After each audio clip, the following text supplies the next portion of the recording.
Hurts takes the snap. He's back. He's going to run. He's in! Touchdown! Jalen Hurts! The Eagles are just devouring the Giants. And it is A.J. Brown again! Another touchdown!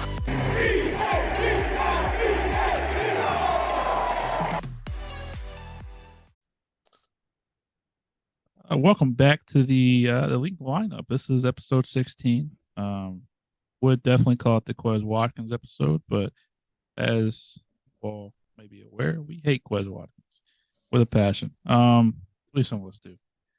Today we are going to have another review / preview episode because I'm gonna be honest, I have been stuck playing 2K and I just didn't want to do this because I'm addicted to the video games, and unfortunately, sometimes I make bad decisions.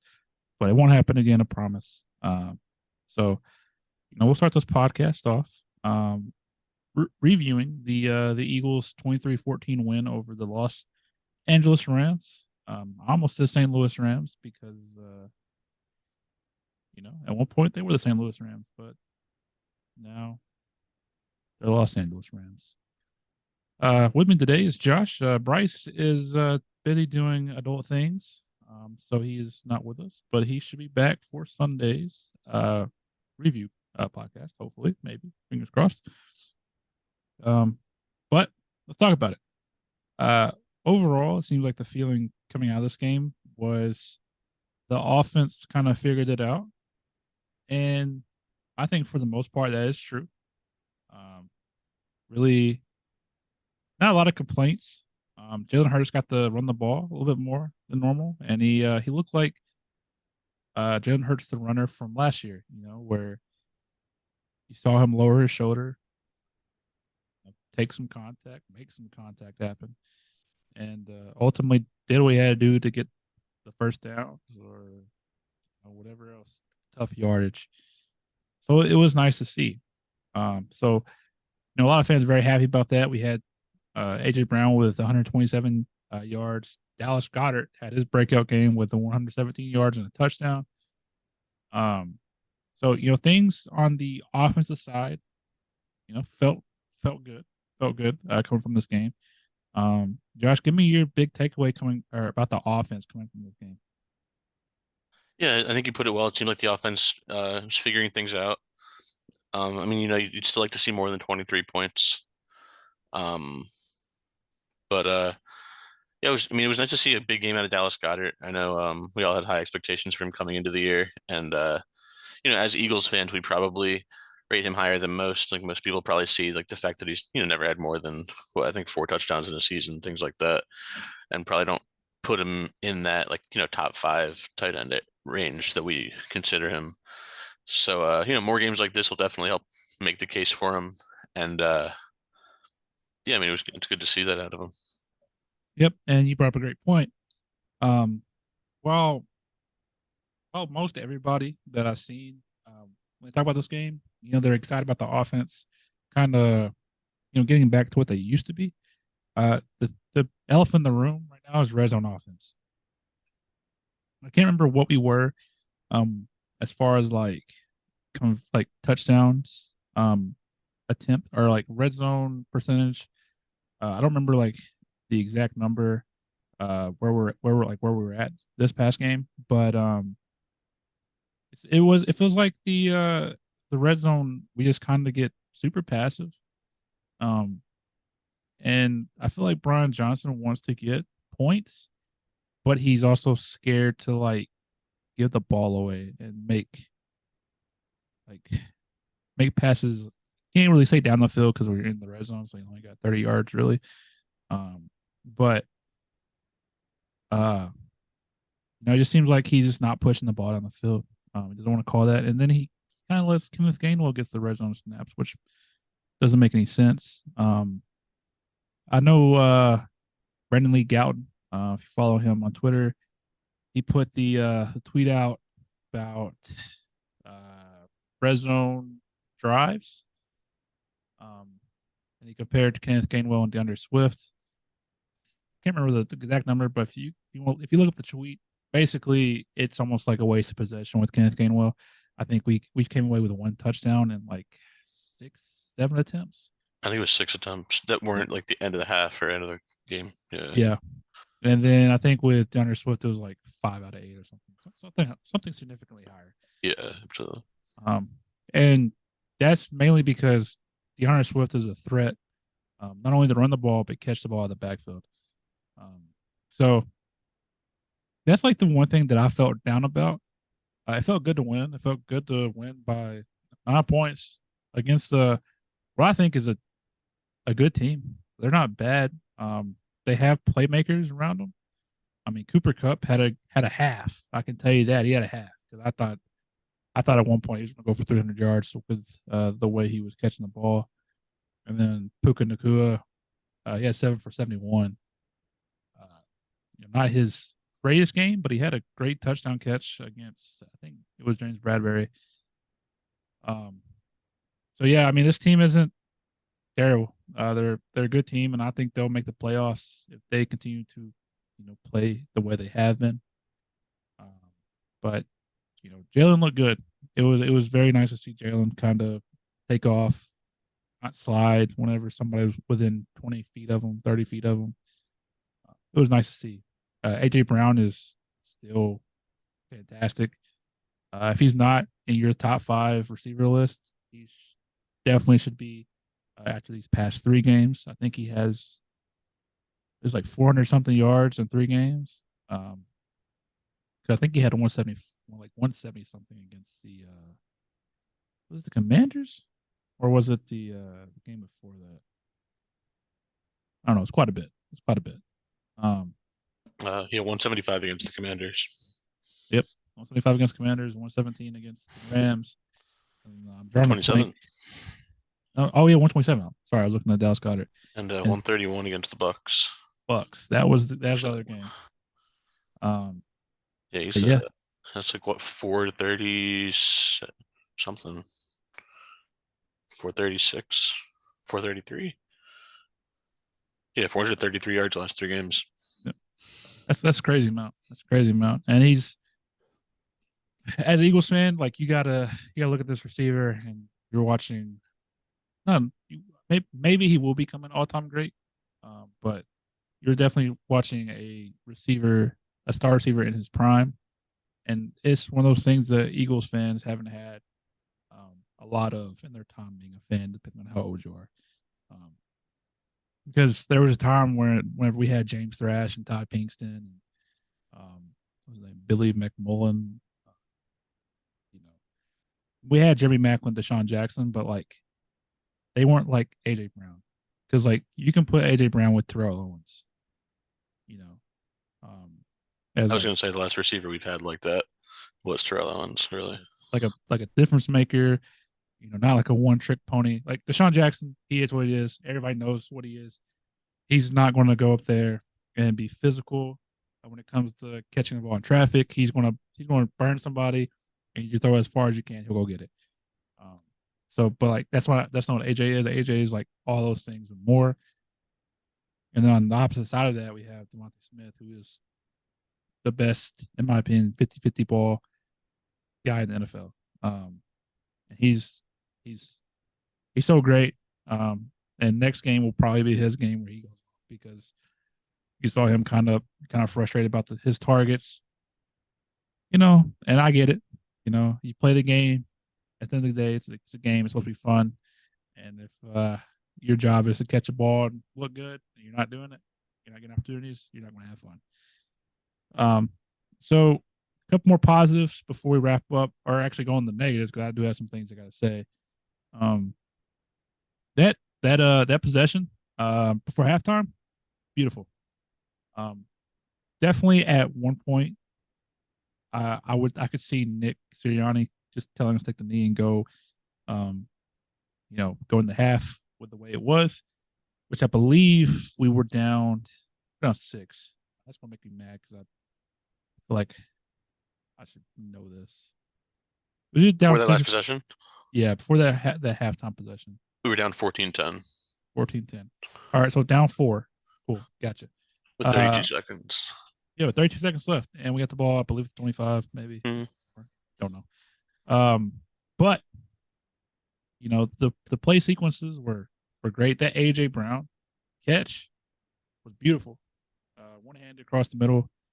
Got blessed with a horse collar tackle at a 15 yards, puts at the 15-yard line, and then the defensive pass interference, also to AJ, was great. Was great.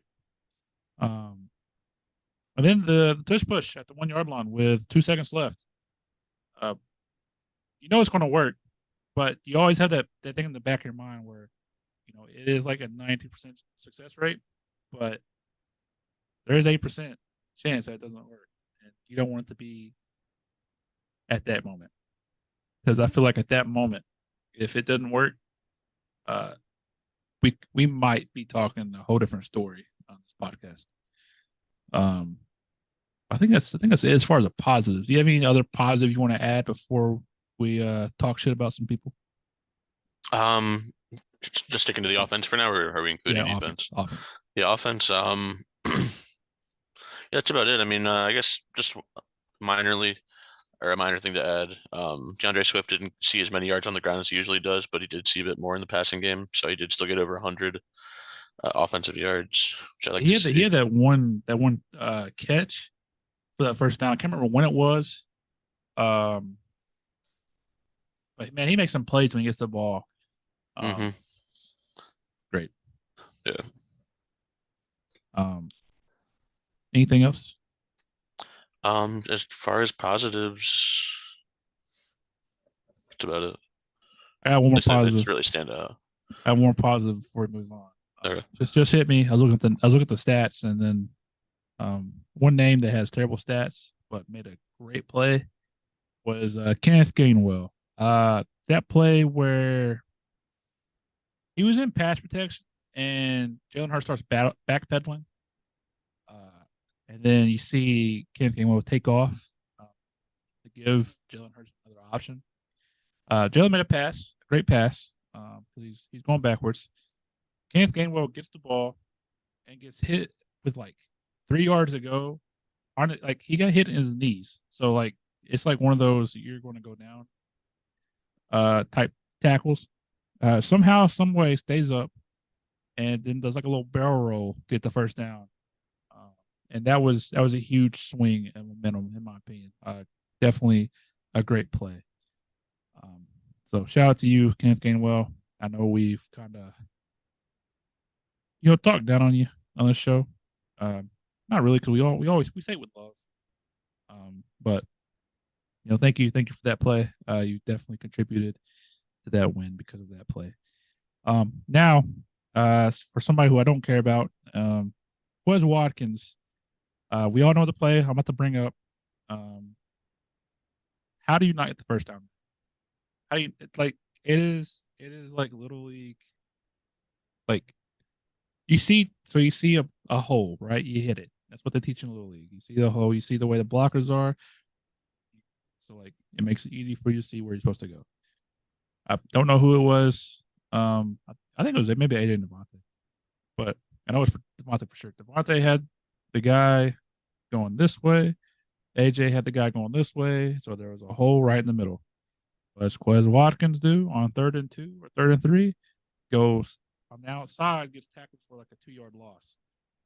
If you just take the ball and just run straight forward, you can stumble your way into a first down. But he didn't do it. We didn't get the first down. Philadelphia hates him.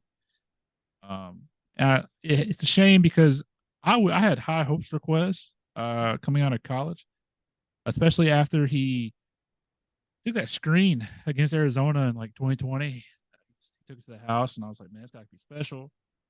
And then in 2021, he was the starting receiver, opposite of Devontae Smith, and he made plays. He made some plays, and I still had high hopes, even though he didn't have a great year. He had like 600, 700 yards. And then last year, he's kind of fell off. And it's a shame because I had high hopes. There's been talks because like he's not a natural slot receiver. And when you look at the other slot receivers around the NFL, he doesn't fit that mold. he's fast, but like I don't think he's quick. I think he's more of like a burner than like a shifty guy. And he's not a precise route runner, and that's what you need with a slot receiver because a lot of it's like quick hitters, and you get open because of the routes you run, not because of like your athletic abilities. But definitely disappointed with Quez. But overall, there's not a lot of negatives other than the red zone execution, which I think they'll figure it out. They have too much star power to not figure it out at some point. But any negative you want to add before we move on to defense?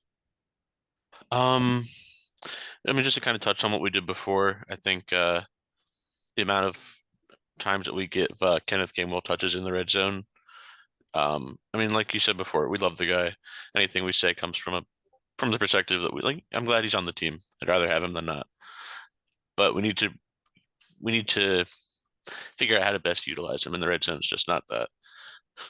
Like you said before, I mean, I think we were 1 for 6 on red zone possessions. When we actually scored a touchdown when he got touches in the red zone versus DeAndre Swift, it was 5 for 8, at least 5 for 8. It might have been higher than that. He's just not. I mean, I think it also kind of is on our red zone offense in general. Like you also said before, we're just not aggressive enough. We're not taking those chances. We're kind of keeping everything in front of us and playing too conservatively. So we're not really. I don't know. I mean, I think it's a play calling thing, and I hope it resolves itself. I hope we do have more faith in our playmakers to take those chances. But yeah, until then, I mean, hopefully our talent carries us to continue to score more. But Yeah. we'll see how that goes. Bounce off that. Devontae Smith only has 2 total red zone targets, and as I've stated, he's a great 50-50 guy. Throw it up to him, and then stop throwing that purpose on. Like I don't know if it's on purpose, but the underthrow that got picked off. If they are doing it, make sure at least AJ can go back and fight for it. I think AJ tripped, but that cornerback, Witherspoon. I'm not going to pronounce that first name, but Witherspoon had a great play on it. but yeah, get Devontae more touches. Yeah. Pretty much the offense. I will say this: some people have suggested Nick Sirianni take over play calling the red zone. I don't know if you remember. Nick Sirianni is awful at play calling. I don't want. I mean, he called plays his first year, and it wasn't great. It wasn't great. In all honesty, it's probably what Brian Johnson is now. Probably a little bit worse. He gave it up. Everybody's like, "Hey, stop calling plays," and he's like, "You know what? I'm man enough to admit I'm not great at this. I'm gonna pass off to somebody who is." And, there goes Shane Steichen. So, right. I don't think that's the answer. I think Brian Johnson will figure it out as the year goes on. Yeah, hopefully. Yeah, and so just to touch on Quez a bit more, because it's kind of funny because you mentioned giving Devontae Smith more touches in the red zone. His skill set, like obviously we want Devontae Smith on the outside, but his skill set almost applies better to a slot receiver where you don't have as much space. You're not really as much about straight line speed. You're worried more about, precision, having sure hands, technical route running to get open without as much room to create separation. So you have to create separation with your technique as opposed to your like just outright speed. And yeah, that's just not the kind of receiver that Quez is. He's the kind of guy that he needs the room to run. He needs the room to not necessarily have the most precise footwork. And so yeah, I mean, he's just not suited for the slot. Yeah, and I don't want to compare him to this guy because this guy was 10 times better than he was, but Deshaun Jackson is like the first name you can think of. Right. Has like a similar skill set. He's not going to be Deshaun Jackson. It just seems like he's kind of maybe a lazy player just because like the way the season ended last year with what felt like lazy route running and like the effort just wasn't there. But yeah, hopefully Quez figures this out because at the end of the day he's on the Eagles. I cheer for the Eagles, so I'm not going to completely shit on them. So, let's talk defense real quick. Man, oh man, That first half was rough. They threw Eli Ricks, Mario Goodrich, and then I think it's at times with Bradley Roby at Cooper Cup. Didn't work out. Didn't work out. I think Cooper Cup had like 98 yards in the first half. He ended up with, I think it was like 119, 118. Yeah, 118. Yeah. So they held him. They held him back in the second half. But it was a great game by the defense. I feel like, especially in the second half. Hassan Reddick had 2 sacks back to back. Let's see, Jalen Carter, who we're all sad about. He had 2 sacks as well, 2 tackles for losses. I can't believe he's going to miss the game, but we'll get to that here shortly. Overall, it was a good showing. It was a good showing. I don't really have any complaints. Other than I don't think that Mario Goodrich is ready to play in the NFL. Not right now. I feel like every time he's played, he's kind of been. I don't want to say like. It's not. I think he's not ready mentally, like with the speed of the game, because it seems like everybody's going at like 2 times speed. He's stuck at like normal. But like whereas everything's like reactionary to everybody else, he has to think it and process it, and then by the time he figures it out, play's already done and it's already behind him. I think he'll end up being a solid piece moving forward, but I don't think he's ready right now. But I don't know anything about this defense you want to bring up, because I don't have much to talk about when it comes to defense. They adjust in the second half, and that's pretty much the story of this game. Yeah, I mean, not a whole lot to say about the defense, except I mean, obviously the offense started to click, but the defense is what won us the game, I think. Shutting the Rams out in the second half was fantastic. Yeah, I mean, I think the defense won us this game. I think the defense, it's probably the best the defense has looked all year against I would say the Rams are underrated. They definitely have weapons. They have a lot of firepower for sure. They have a lot of firepower.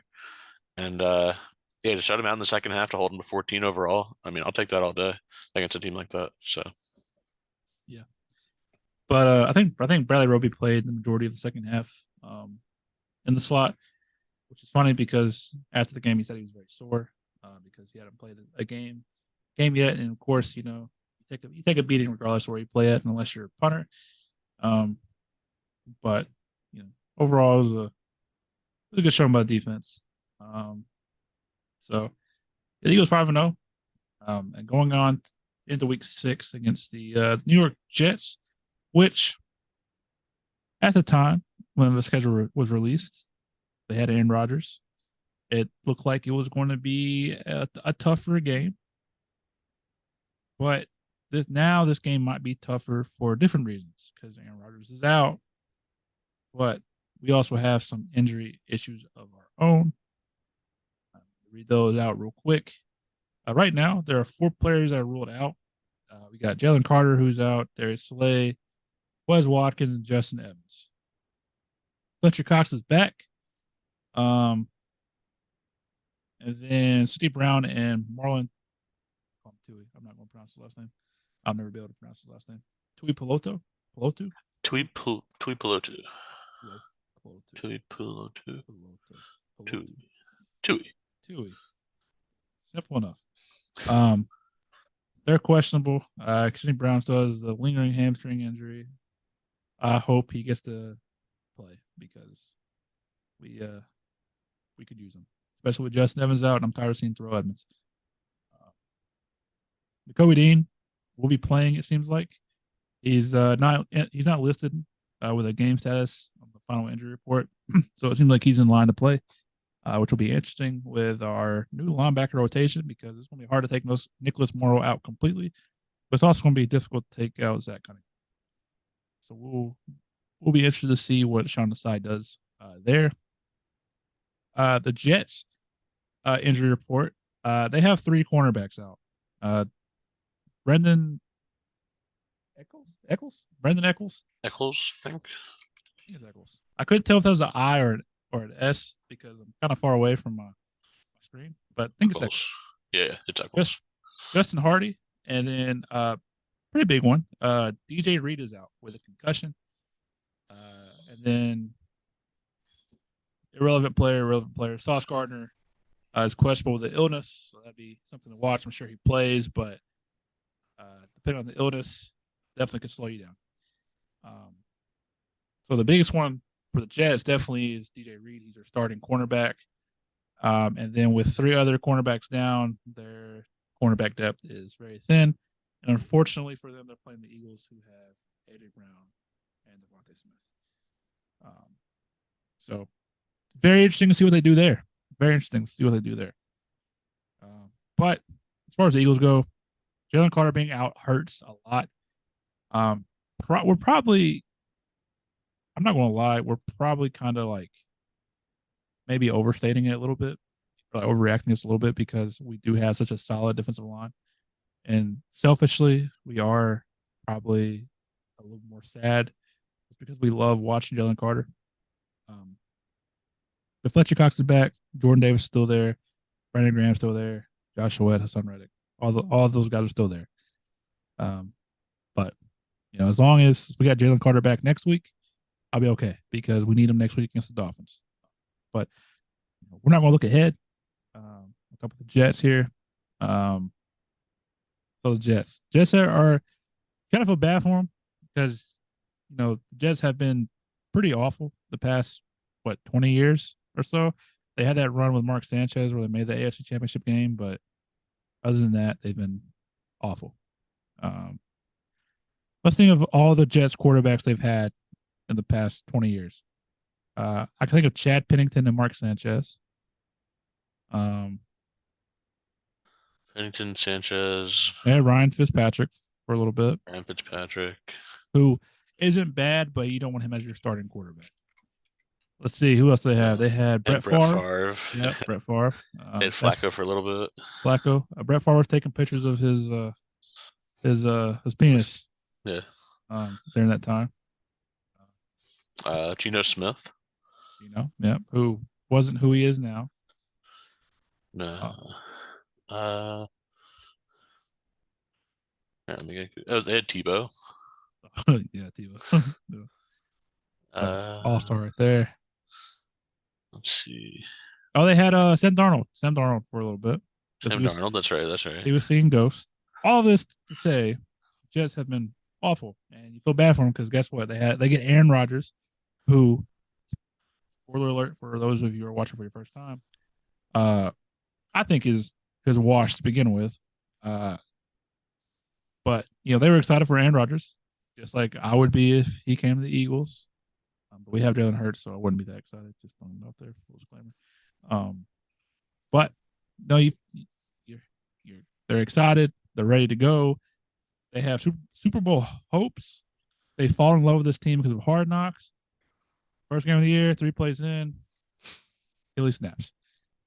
And then what I think he's doing is dirty is giving them false hope that he's going to be back by the playoff time, even though they still have to make the playoffs with Zach Wilson. So you feel bad for them. They are like the Eagles' little brother because they've never beat us. We're 12-0 against them. So, we do own you. We're the real green team in the NFL. One last thing I'll say about this team before I pass it off to you is their stadium is so bland. I went there in 2021, and they've hosted Super Bowls, they've hosted like WrestleManias and stuff, like big events. And you go there, and it's just this circle, and then like the colors of the seats are black, which makes sense because the Giants and Jets both play there, and you wouldn't want them changing out the colors every single time. But still, it's like they're black and they're like silver or gray, whatever. It's just a very like corporate stadium, right? And it's in the middle of nowhere. It's really weird. It's really weird because you think of New York, you think of the big city, and it's just like in somebody's farm. Somebody like gave them some land, like they built a football stadium. And it was like a gas station nearby, but about it. Um, but what's your overall thoughts about this team going into this week? I mean, they have some good pieces. I mean, when Rodgers was healthy, they had reason to have Super Bowl hopes. They definitely had a lot of potential. They have some great players on both sides of the ball. But I mean, without Rodgers, there's nothing. I mean, Gary Wilson is a little scary. I say a little, but I mean, I'll say a little, and then he'll torch us for probably 200 yards and a couple touchdowns on Sunday. But no, I mean, he's obviously great. His trajectory's straight up. Same with Sauce Gardner. Um, and those are probably the two biggest names. But overall, I mean, I think the game's won in the trenches. We outman them in the trenches.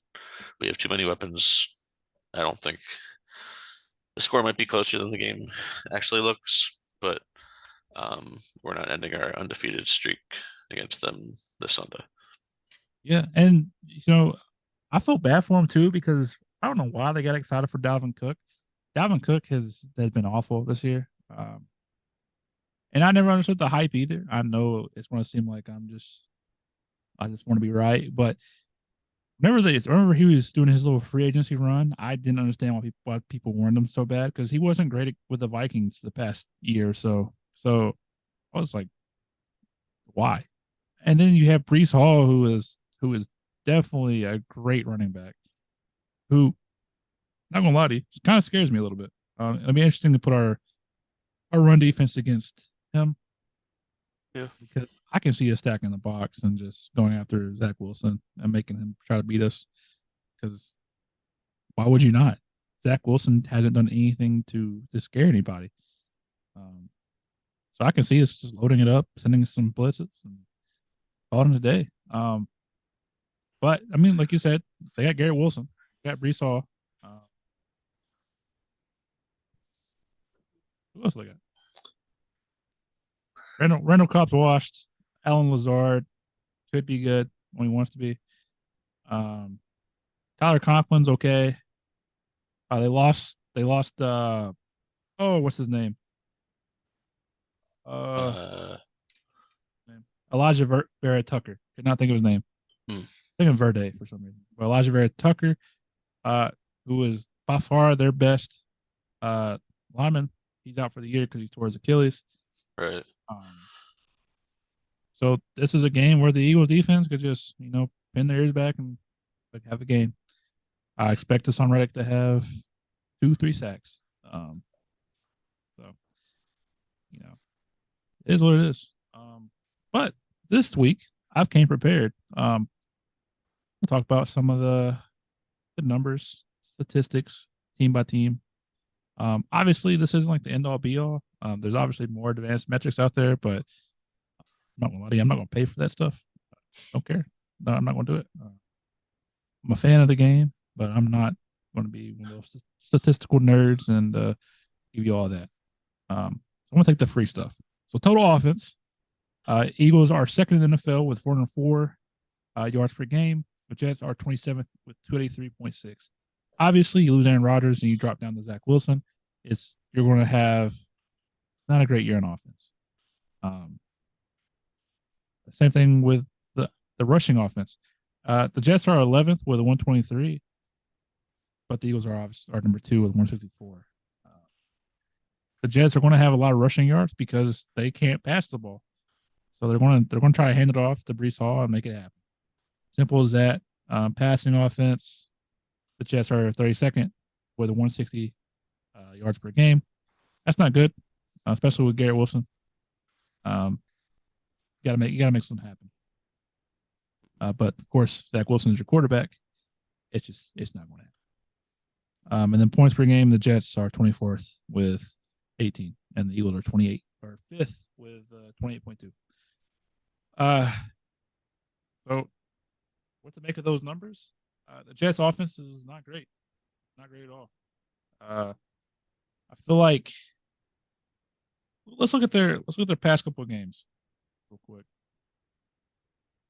So they beat Buffalo, right? The first game of the year, they beat Buffalo. What do you make of that game? Well, Emotions running high. Buffalo can be the greatest team on earth, or they can be the absolute worst team on earth.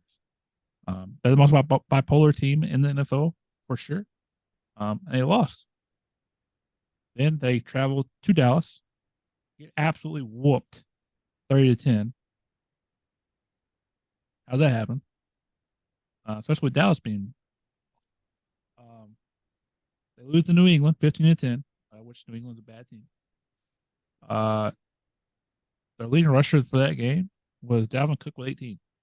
And then Zach Wilson had 157 yards. Not great. They lose to Kansas City by 3 points, which is weird to me that they made that a matchup.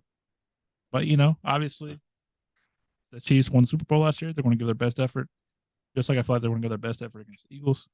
Then they beat Denver last week, 31-21. Denver is a complete shit show. So I don't know. Do you think this Jets team is good, or do you think that they're just playing with a lot more heart? I'd say it's more heart than skill. I mean, I don't know. I like their team. I just don't like Zach Wilson. If you put like an average quarterback back there, I kind of like their team. They're scrappy. Like, I'd say overall the roster is probably like somewhere between like middle of the pack and like the top third. But Zach Wilson's got to be like a bottom 5 starting quarterback. So that just kind of tanks your team, really.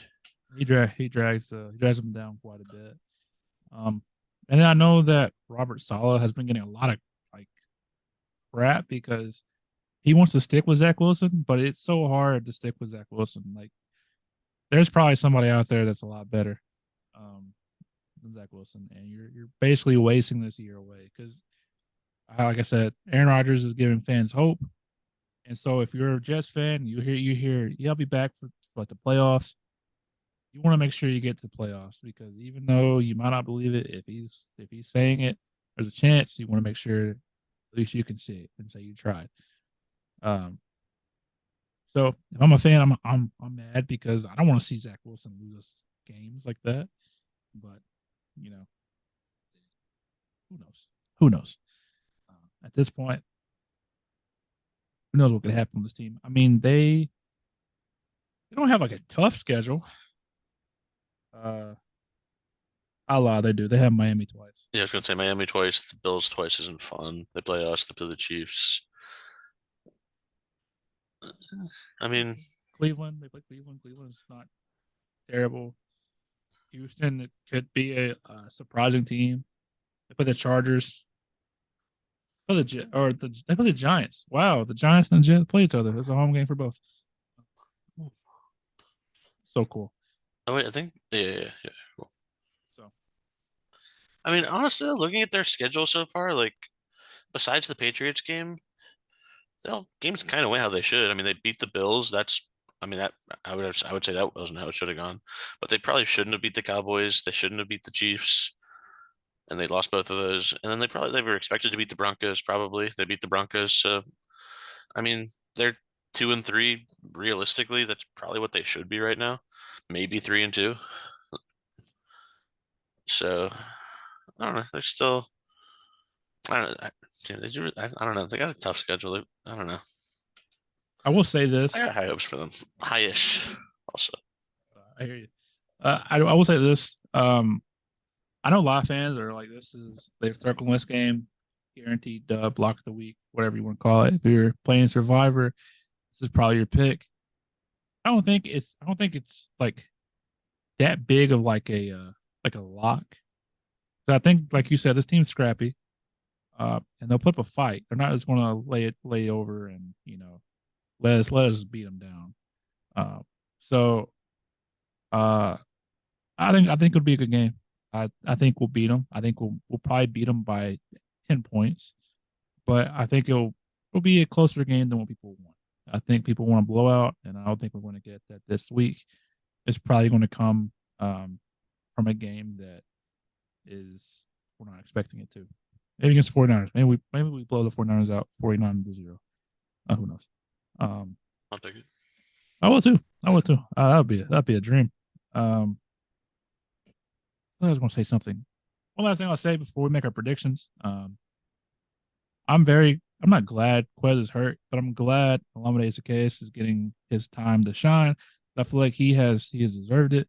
I feel like he is a much better receiver than Quez is, and I feel like you can see the effort that he puts forth whenever he plays. And let me tell you, if you're watching this, I know you're not, but just know we see it. We see the effort you're putting out there, and we appreciate it. If I knew you were staying for longer, I might get your jersey. I'm not gonna lie to you, because that block on the AJ Brown touchdown, I will never forget it. Because some people looked over it when they first saw that play. I saw it from the beginning. I was like, where the hell did he come from? And I saw the replay. I saw where he came from. Respect to you. But with that being said, I actually have Bryce's prediction. I just texted him, and he gave it to me. Okay. He says 24-10 Jets. I'm just kidding. He said Birds. Yeah. Okay. I was gonna say. He said Birds. 24-10. I can see that one. That one's kind of falls with my 10 point thing. It's 14, but double digits. But not like a blowout, but still a decent enough game. What about you? What do you got? 24-10. I like 24-10. I think I'm gonna say a little higher scoring. I'm gonna say 27. 27-17. 17. That's not a bad score. See, the past 3 or 4 weeks, I predicted the Eagles score 34 points. Haven't hit it yet. I think I'm going to keep it the same. I feel like at some point they're going to hit it. I'm looking for the smartest person in the room. So that's what I'm going to do. We're going to score 34 points. The Jets are going to score 17. So for the 25th consecutive week in me picking, I'm picking the Eagles win by the score of 34-17. It'll hit one day. This is probably the week that it hits. So if you gamble, you want to pick a score, pick that one. Thank me later. But yeah, that's the show. Like I said, previous shows suck for me because unless it's a familiar foe, hard to talk about. But we're excited for the Eagles game. I know you guys that do listen don't come here for expert insights. You just come for people that share the same opinions as yours, or maybe a little bit different, and you get it from a fan's point of view. And so that's why this shows exist, and that's why I like doing the show, because I'm not the smartest person in the room when it comes to certain aspects of the game, but I'm one of the more passionate people in the room. But with that being said, as always, if you're watching on YouTube, like, comment, subscribe. If you're listening on Spotify, Apple Podcasts, Amazon, Google, wherever, leave us a nice little review. Tell us what you like about the pod. It'd be very nice of you. Give us 5 stars while you're at it. Yeah, 5 stars, not 4, 5. Because if you was 4-star, that means we're not good enough. I don't want to feel like that. If you're gonna give us 4 stars, tell us what we can do to earn that 5th star before you give us a rating. Give us a chance. Don't be an asshole. But with that being said, thank you guys for watching. Follow us on all the socials at the Linc Lineup. Who we're still not active as we should be, but we're going to get there, I promise. But follow Josh at the Pre2. Follow me, Cardiac Chase. Say hi. We'll follow you back, maybe. With that being said, as always, go Birds. Go Birds.